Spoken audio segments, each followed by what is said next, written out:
Mesdames, Messieurs, bonsoir. 20h sur la RTS, le journal, voici les titres. Une fine pluie à Dakar ce matin. Ces premières gouttes d'eau sont provoquées par une perturbation atmosphérique. Est-ce le début de l'hivernage dans la capitale? La météo donne des indications. Dans le sud et le centre du Sénégal, la saison des pluies a bel et bien commencé. 100%, 500, 800% de bonus. La valse des promotions sur le mobile cache-t-elle des intérêts inavoués? Que gagne réellement le client commandé les machines de radiothérapie à Dalaldiam et Dantec? Et puis, à suivre la rubrique au cœur de nos cultures, nous tenterons encore une fois de percer le mystère autour des masques traditionnels africains. Bonsoir à tous, mesdames et messieurs, bienvenue. Le président de la République s'est rendu hier lundi à Pire pour présenter les condoléances de la nation à la famille de Serigne Moustapha Cissé. Le défunt khalife de Pire est un homme multidimensionnel qui entretenait d'étroites relations avec le khalife général des Tidjanes, Serigne Abdoul Aziz Sy Al Amine, qui a loué la démarche de foi du chef de l'État à la cérémonie. Toutes les institutions de la République étaient représentées. Le compte-rendu d'Aboubakri Kane. En ce jour de l'Aïd el-Fitr, coïncidant avec le 3e jour du rappel à Dieu de Serigne Moustapha Cissé, le chef de l'État est venu partager avec Pire la perte de son khalife.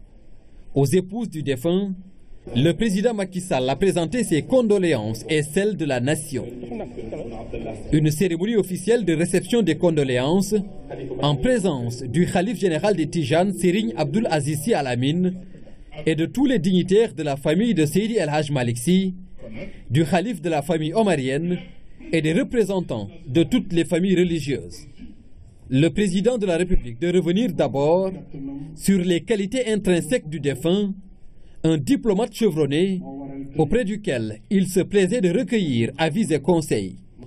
Au terme de 26 ans de califat, la disparition de Serigne Moustapha Cissé constitue pour le chef de l'État une perte pour toute la Oumma.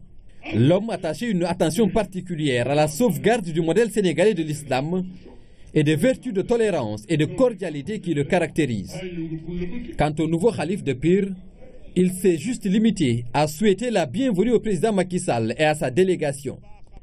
Serigne Mansour Cissé, laissant au khalife général des Tidjanes le soin de recevoir les condoléances du chef de l'État. Ami et confident du défunt, Serigne Abdou a remercié le président de la République au nom de la famille pour la prise en charge des soins médicaux de Serigne Moustapha Cissé tout au long de sa maladie. Le khalife de louer ensuite les liens étroits qui ont toujours existé entre les familles Sy de Tivaouane et Cissé de Pire. À l'occasion, le khalife a réitéré son appel à l'assistance et à tous les fidèles musulmans, les invitant à vivre profondément au rythme des préceptes de l'islam. Des prières ont par la suite été formulées pour le repos de l'âme du défunt, prières pour le khalife Serigne Mansour Cissé dans sa nouvelle mission, prières aussi pour une paix durable et pour la réalisation des grands projets engagés pour le développement du Sénégal. Et puis le khalife général des Tidjanes invite les Sénégalais à l'unité et la tolérance, un message à l'occasion de la Korité.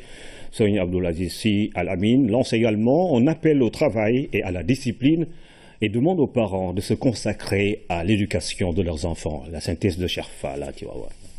L'unité et la tolérance au cœur des préoccupations du khalife général des Tidjanes. Serigne Abdoul Aziz Sy Al Amine, qui a pris part à la prière de l'Aïd el-Fitr à la mosquée Seydi Ababakar Sy, est en contact permanent avec le khalife général des Mourides, Serigne Cheikh Sidi Mokhtar Mbacké. Ils se concertent dans la problématique de la gestion de l'apparition du croissant lunaire. Tivaouane et Touba seront toujours en phase dans ce domaine, dira Al Amine, un modèle qui pourra un jour aider le Sénégal à célébrer ses fêtes religieuses dans un même élan unitaire. C'est la forte conviction du khalife général des Tidjanes qui a lancé un appel au travail et à la discipline. A renchéri Serigne Abdoul Aziz Sy Al Amine, qui a rendu un hommage appuyé au khalife disparu récemment, Cheikh Ahmed Tidiane Sy Al Maktoum et Serigne Moustapha Cissé de Pire. Dans ce sillage, le khalife général des Tidjanes a recommandé des prières dans toutes les grandes mosquées le jour du vendredi et de sortir de l'aumône. Notre pays et tous ses fils ont besoin de toutes ces démarches de foi, a indiqué le khalife général des Tijanes, qui a lancé un pressant appel pour l'éducation de nos enfants en les inculquant les valeurs tirées uniquement des enseignements du prophète Mohammed, paix et salut sur lui. Auparavant, l'imam Moussa Diop, qui a dirigé la prière de la Korité dans cette grande mosquée Seydi Ababakar Sy, a exhorté les musulmans à un retour à Dieu et au respect des prescriptions de l'islam. Son sermon était consacré aux bienfaits du Ramadan et la nécessité de poursuivre l'œuvre de dévotion. Tous ces messages ont été délivrés devant de nombreux fidèles, mais aussi et surtout des autorités administratives et locales qui ne manqueront pas de transmettre au chef de l'État les salutations du khalife, qui a mentionné que le Sénégal doit maintenir sa sérénité sur le chemin de l'émergence. À Darou Khadim Guiranen, la prière a été dirigée par Serigne Fallou Mbacké. Le guide religieux a magnifié la politique initiée par le chef de l'État dans le cadre de la modernisation des cités religieuses. Lamine Touré. L'ambiance était faite de prières et de recueillements à Touba. Beaucoup de fidèles musulmans ont pris d'assaut les lieux de culte pour sacrifier à la traditionnelle prière de fin de Ramadan. Une occasion saisie par Serigne Fallou Mbacké de Darou Khadim Guiranen pour magnifier les relations étroites qui lient le chef de l'État et l'ensemble des familles religieuses du pays. Une proximité qui en dit long sur la politique d'assistance conduite par le président de la République, notamment en ce qui concerne la modernisation des cités religieuses. Serigne Fallou Mbacké a aussi évoqué la situation économique, sociale et politique du pays. Il a exhorté l'État à poursuivre ses efforts d'investissement, la seule voie pouvant asseoir définitivement une justice sociale voulue par Macky Sall. Sur ce chapitre, le marabout a beaucoup insisté sur la nécessité d'accompagner la jeunesse du pays en matière d'insertion économique. Concernant les élections législatives en vue, Serigne Fallou Mbacké n'a pas donné de consigne de vote. Il s'en remet au libre choix des talibés qui, dit-il, sont suffisamment responsables pour voter utile. Et puis les lendemains de Korité. Le lendemain de Korité, ce n'est pas jour férié comme le pensent certains. Du coup, il faut noter que dans Dakar, la capitale, il y a une nette fluidité dans la circulation et la ville est très calme. Alors nous allons avec Abibou Mbaye voir comment les Sénégalais ont vécu justement ce lendemain de fête. Un policier en faction prend le temps de passer un coup de fil sous un pont peu fréquenté. Ici, les embouteillages cèdent la place à la fluidité en de pareils jours ouvrables. Assis sur sa moto, il veille aux moindres détails. Lendemain de fête qui se prolonge comme sur cette autoroute dans ses deux sens peu fréquentée sous un ciel lourdement chargé de nuages. Une fluidité qui enchante les conducteurs qui se plaisent à toute manœuvre. Ça se remarque, je suis allé en ville, parce que d'habitude je mettais beaucoup plus de temps, mais aujourd'hui vraiment ça va quoi. Mais sûrement voilà, tout le monde n'est pas sorti. Je ne sais pas si c'est à cause de la pluie ou bien le lendemain de fête, mais en tout cas, si c'était comme ça, voilà, ça aurait été mieux. Mais il n'a pas beaucoup plu aujourd'hui, et puis aujourd'hui c'est un jour ouvrable. Oui, c'est un jour ouvrable. Bon, je crois que bon, les privés ont travaillé, mais je crois que nos amis de la fonction publique, voilà, ont pris, je ne sais pas, le lendemain de la Korité comme un jour férié, et je crois que c'est un jour ouvrable. Donc voilà, c'est ça. Apparemment, c'est les vieilles habitudes des Sénégalais. Les vieilles habitudes, voilà, c'est ça, voilà, c'est les disciplines sénégalaises plutôt. Donc c'est vrai, ils ne respectent pas les lois, même le code de la route. Non, on ne respecte aucune loi, vraiment. C'est une chose à déplorer, quoi. Déplorer des comportements et des actes qui parfois sont ancrés dans les habitudes. Certains y trouvent leur compte, comme ces taximens qui cohabitent aisément avec ces policiers en patrouille à Sandaga. On se réjouit beaucoup de la fluidité de la circulation. On peut aller à Rufisque en 15 ou 20 minutes. Même à Colobane, il n'y a pas d'embouteillage, comme on le craignait. Des cars Ndiagandiaï à l'arrêt près du stade Léopold Sédar Senghor. Pause Korité oblige. Des cantines fermées à Sandaga. La fête de Korité est une sorte de retour à la source pour les habitants de Dakar. Les gens sont maintenant éveillés, ils vont passer la fête dans leur localité d'origine. Passer de bons moments en famille, c'est mieux que de rester à Dakar. Moi, je suis fier d'eux car chacun doit retourner à la source.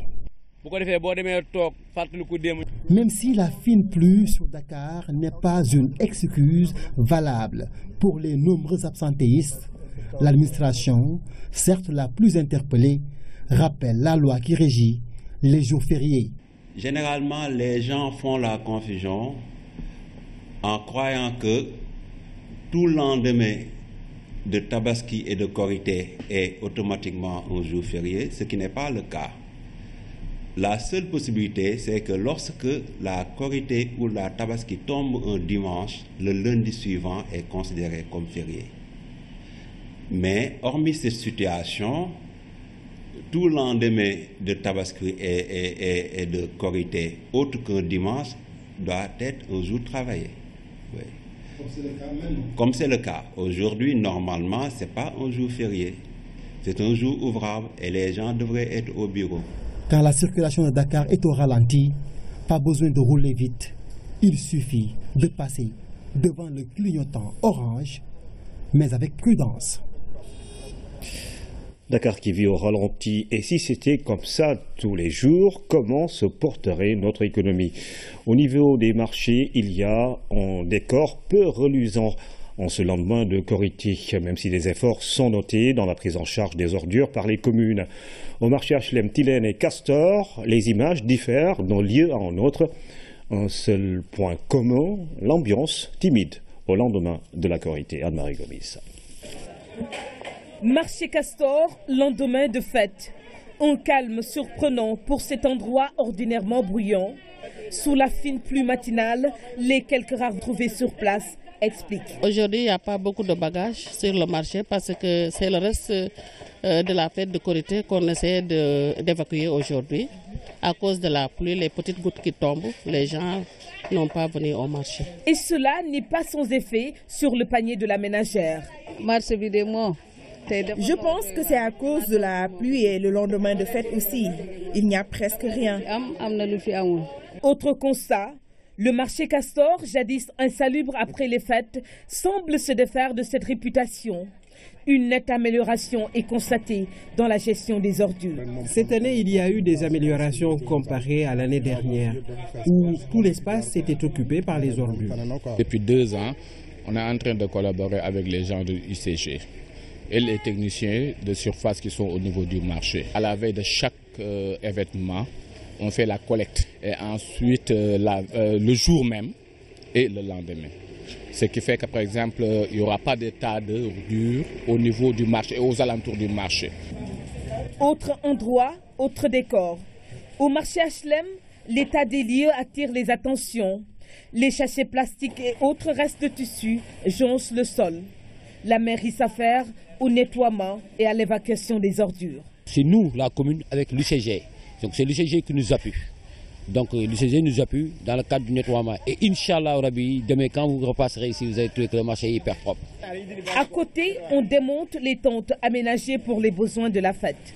La fête est finie, on enlève les tentes pour permettre aux autres de faire leur travail. Du coup, congé obligé pour la majeure partie des commerçants qui ont fermé boutique. Et pourtant, la situation arrange d'autres. Il y en a qui en profitent pour ramasser des choses utiles. L'exemple de cette femme qui vient de Bambey. On ramasse des bâches, des toiles et des bidons pour aller revendre au village. En attendant le retour à la normale annoncé dans les prochaines heures, les populations riveraines semblent apprécier cette nouvelle dynamique de la commune à rendre les lieux propres.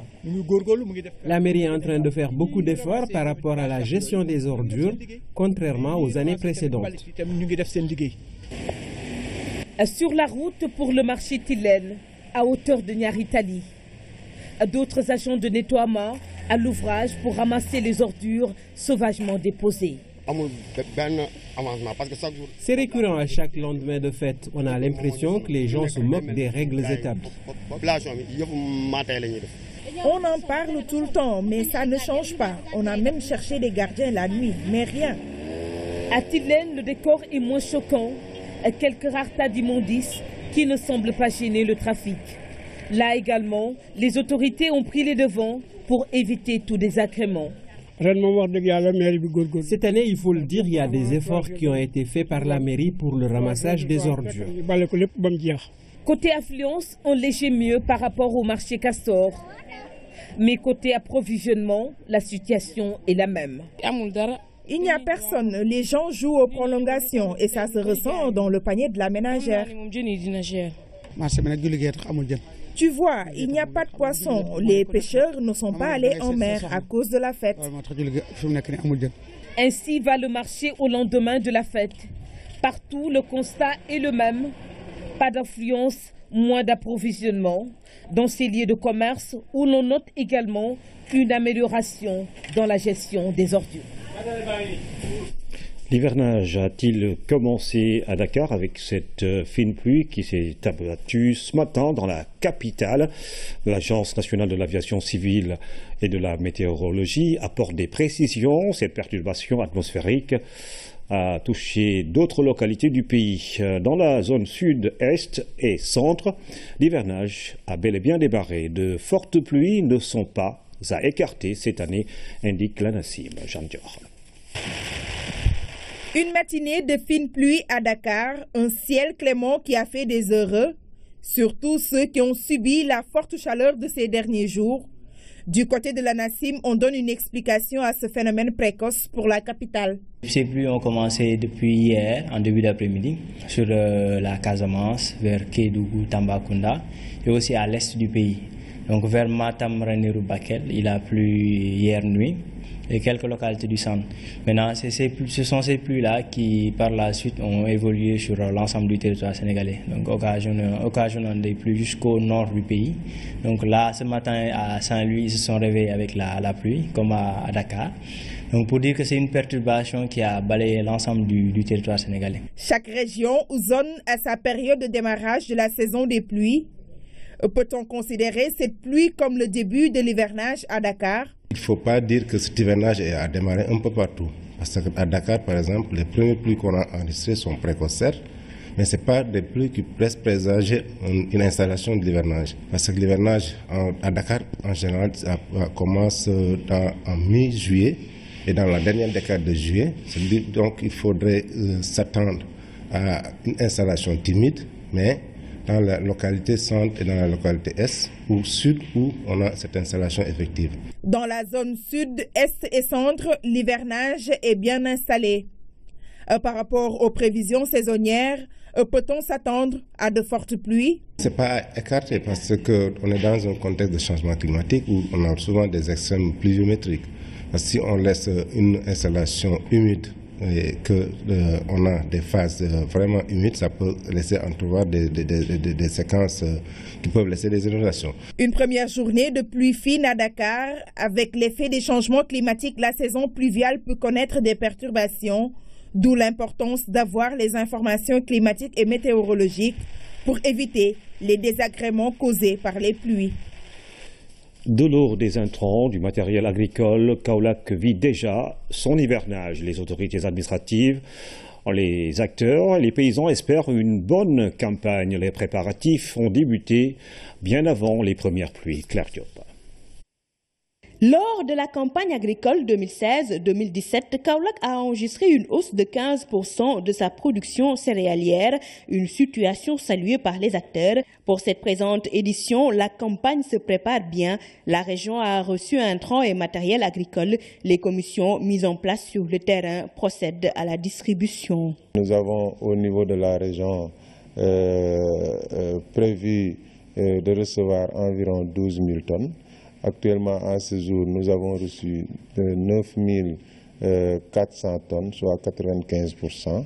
Dans le cadre du programme national d'autosuffisance en riz PNAR, Kaolack a reçu 10 décortiqueuses, 40 semoirs boomerang, 2 motoculteurs diesel et 2 batteuses. La répartition s'est faite faite suivant des critères bien précis. Nous avons fait la répartition suivant la prévision d'Amblavir en riz pour chaque département, suivant le niveau d'équipement et suivant le dynamisme organisationnel. Comme nous avons au niveau de la région, nous n'avons pas reçu suffisamment de motoculteurs, batteuses et décortiqueuses par rapport au semoir de rang qu'on a reçu en quantité suffisante, nous avons choisi un réceptacle. Pour la riziculture, le département de Nioro a eu droit à une discrimination positive. Plus de 60% du matériel lui est alloué. Selon la météo, la saison des pluies est officiellement annoncée. Il faut attendre au moins pendant 3 jours pour voir est-ce que vous avez 15 mm pour une pluie utile cumulée en 3 jours pour préparer les semis. Si ce n'est pas les céréales sèches qu'on peut semer à sec, vous pouvez perdre vos semences d'arachide. Actuellement, avec le phénomène des changements climatiques, les faux départs, il faut les éviter. À ce stade, dans les parcelles, tout est fin prêt. Travaux de pré-hivernage, mise en place des facteurs de production, suivi technique de la production pour permettre aux graines semées de bien fleurir. La RTS et le CNRA sont en discussion avancée sur la couverture des élections législatives prochaines. Les concertations pérennes ont permis de dégager quelques propositions liées, entre autres, au temps d'antenne et de passage des différents candidats. L'objectif est de répondre aux attentes des pouvoirs publics sur le principe d'égal accès à la RTS aux différentes listes en compétition. Lamine Touré. Entre la RTS et le CNRA, c'est le temps des échanges continus dans le cadre de la couverture des législatives. Au menu de ces rencontres quotidiennes, les modalités d'accès aux candidats à l'audiovisuel public ainsi des propositions sont déjà dégagées en conformité avec le principe d'égalité et d'équilibre. D'abord, les temps d'antenne et de passage. Le temps d'antenne consacré à chaque liste. La RTS a proposé entre 1 minute 30 et 2 minutes et également 2 temps de passage. Un premier temps de passage entre 18h30 et 19h45 et une deuxième tranche entre 21h et 22h15. Ensuite, la RTS se veut efficace dans cette dynamique compte tenu de la configuration exceptionnelle des participants à ces élections. Des studios d'enregistrement sont disponibles à Dakar comme à Ziguinchor, Tambacounda et Matam. L'autre élément, c'est également demander aux listes de consacrer un temps pour les enregistrements en studio, parce que ça peut aussi aider à gérer la logistique de la RTS. Dernier élément sur lequel on est revenu, c'est vraiment le dispositif à mettre en place. CNRA, RTS et responsables donc des listes pour que les enregistrements arrivent à temps par disque dur au CNRA pour qu'on puisse obtenir très tôt les visas pour diffusion ou s'il y a des correctifs à apporter pour qu'on puisse les intégrer. Cette concertation, la énième du genre, permet à ces deux structures de répondre de manière raisonnable aux attentes de l'État. Nous vous félicitons de cet esprit de collaboration et de disponibilité que nous avons constaté auprès de la RTS, de l'expertise avérée qui a été à la base des propositions, de la réflexion qui a abouti aux propositions que vous nous avez soumises et sur lesquelles nous avons marqué pour l'essentiel notre accord, en attendant que la concertation avec les acteurs, c'est-à-dire les représentants des candidats et des listes de candidats, puisse valider avec nous ce que nous avons élaboré aujourd'hui. Les échanges seront élargis ce jeudi aux différentes listes en compétition à la RTS à partir de 15h. Une dernière rencontre qui consiste à bâtir un consensus de tous les acteurs autour de la couverture par la RTS des élections législatives. La Banque ouest-africaine de développement a ouvert sa 105e session ce matin. Le bilan des réalisations de l'année passée et les prévisions pour les futurs projets sont à l'ordre du jour. Et puis cette session se tient dans un contexte marqué par le retour de l'Allemagne au sein du conseil d'administration. S'y ajoute un environnement favorable avec une croissance de 7,3% prévue dans l'espace UEMOA. Hamidou Diop. Cette session de la Banque ouest-africaine pour le développement reste marquée par le retour de l'Allemagne au sein du conseil d'administration.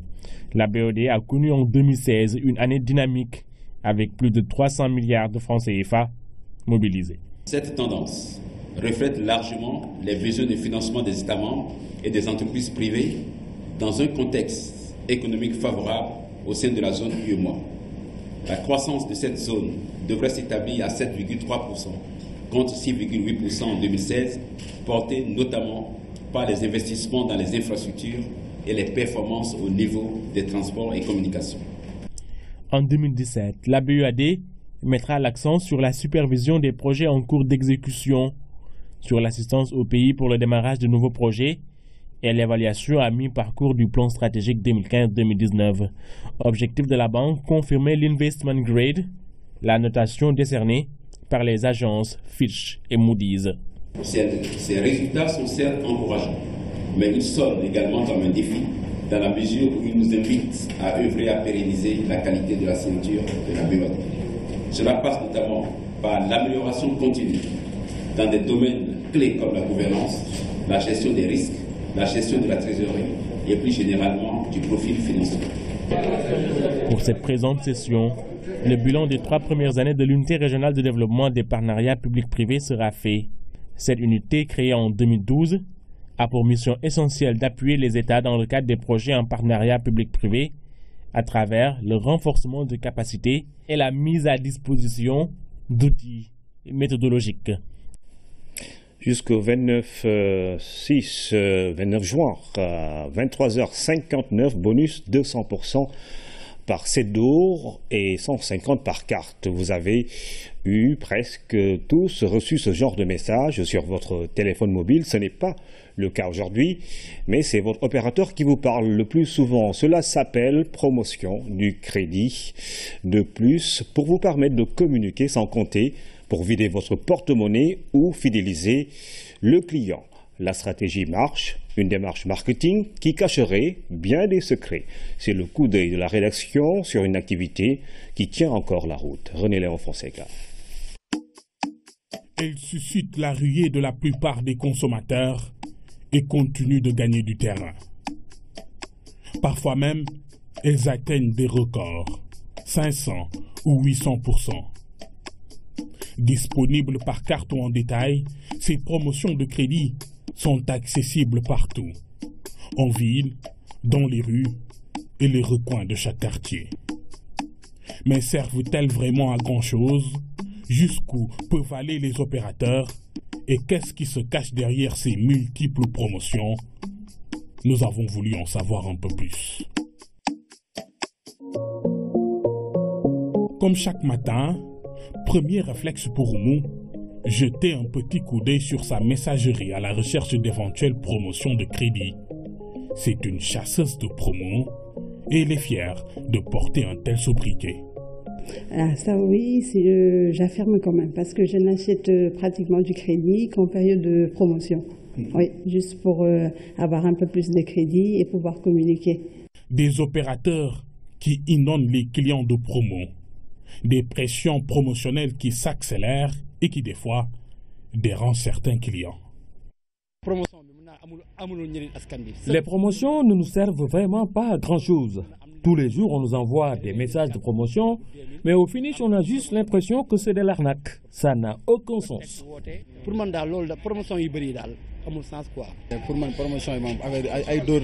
Je ne suis pas emballé par ces multiples promotions. Je n'attends jamais ces promos pour acheter du crédit. C'est de l'arnaque.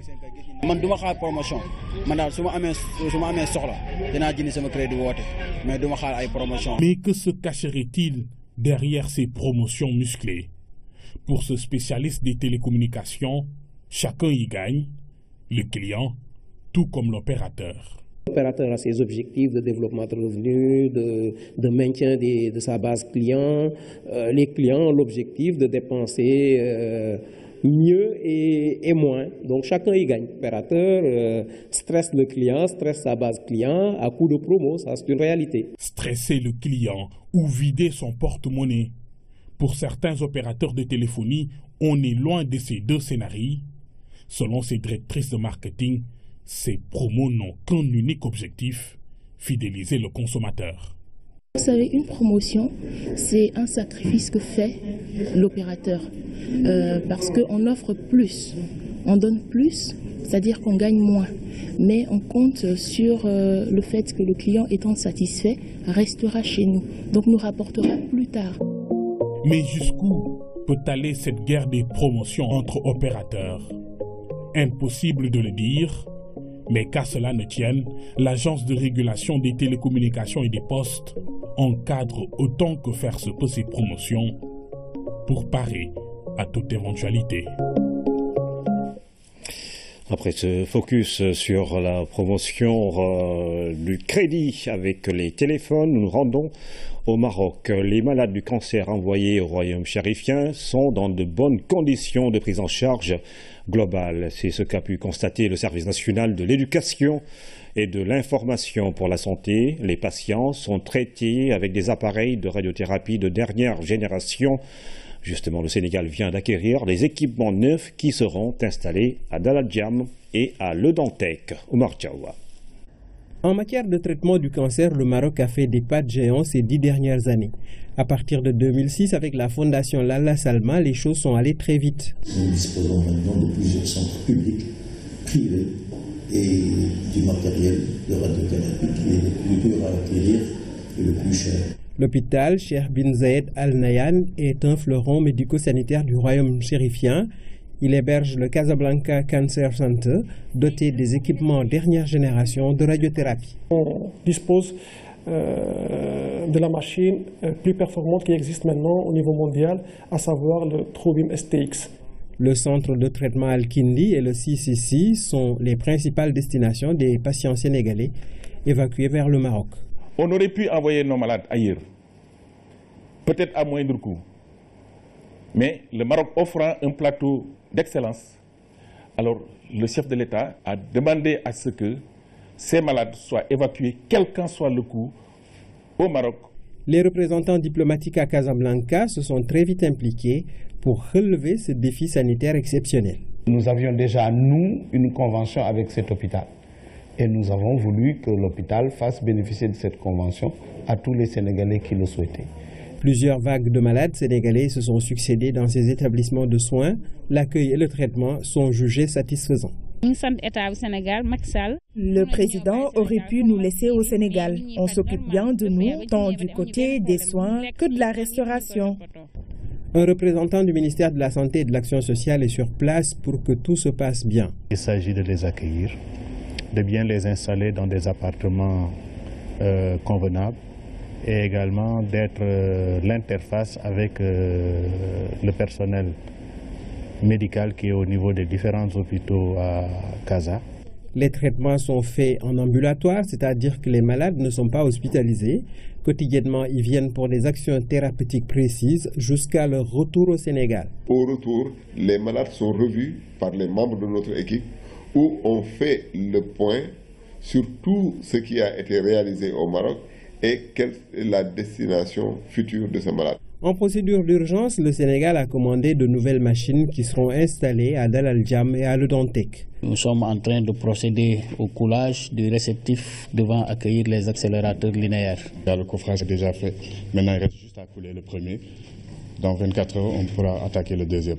Tous les délais impartis sont respectés, Inch'Allah. Des experts sénégalais se sont déjà rendus dans les pays d'origine de ces machines. Une équipe d'inspection est bien allée à Anvers et aussi en Autriche pour vérifier la qualité de ces appareils. Auxquels il faudra s'adapter.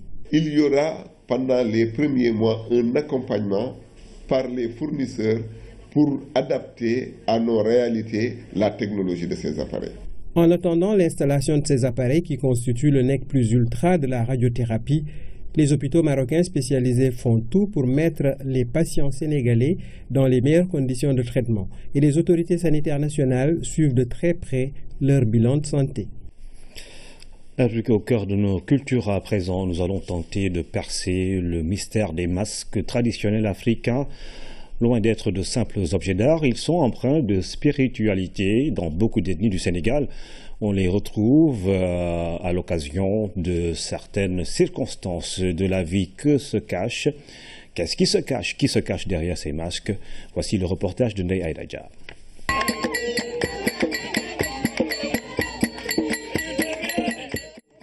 Un masque, un divertissement, derrière, tout un symbole. Nous sommes au cœur d'une cérémonie védique. À cette occasion, les initiés apprennent des secrets transmis à partir de ces masques.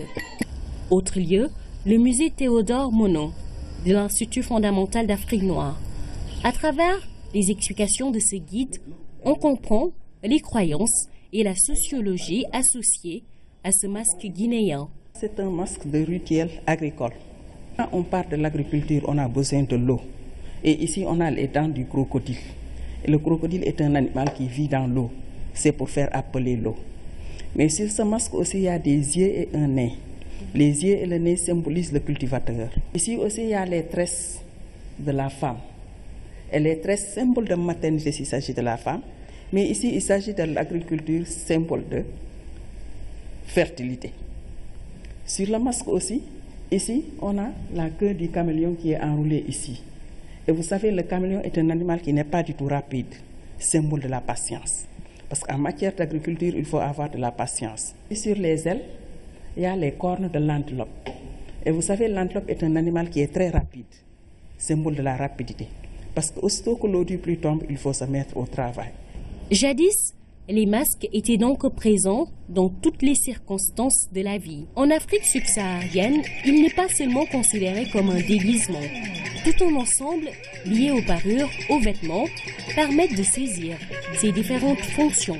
Il y a des masques que l'on porte en temps de guerre, d'autres que l'on porte pour des funérailles, surtout dans les sociétés en Côte d'Ivoire, qui accompagnent le défunt jusque dans sa tombe en chantant ses louanges. D'autres masques sont des masques d'initiés que l'on porte tout simplement lors de rites entre sociétés secrètes. Il y a également des masques qui sont des masques griots, des masques mendiants. Il y a également des masques dont la symbolique est liée au semaï. Par exemple, les masques Chiwara, les Bambara, que l'on porte sur la tête, sous forme de coiffe, de vannerie, par exemple, sont utilisés ou représentent l'ancêtre qui a su dominer la force de travail de la terre. Une certaine spiritualité s'appréhende donc à travers l'utilisation de ces masques. Du mystère, il y en a, comme l'indique d'ailleurs ce masque Mandagne Ujola, le kumpo, très respecté en Casamance. Le kumpo, c'est dans le saucé. C'est-à-dire ils ont fait tout pour savoir ce qu'il y a là-dedans. Ils n'ont rien trouvé. Ils ont dit kumpo, c'est-à-dire quelque chose qu'on ne peut pas comprendre. Cérémonie d'initiation en milieu Bassari. À cette occasion, les masques sortent. Pour les Bassari, ce ne sont pas seulement des hommes déguisés.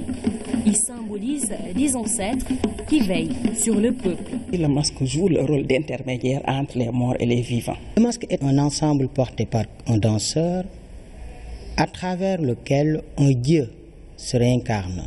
Mais ici, il faut entendre Dieu dans le sens d'une force suprasensible, de toute force suprasensible qui agit et qui, pour une raison très évidente, ne peut pas se montrer sous la forme visible. Le sud et le sud-est du Sénégal sont les derniers bastions où les masques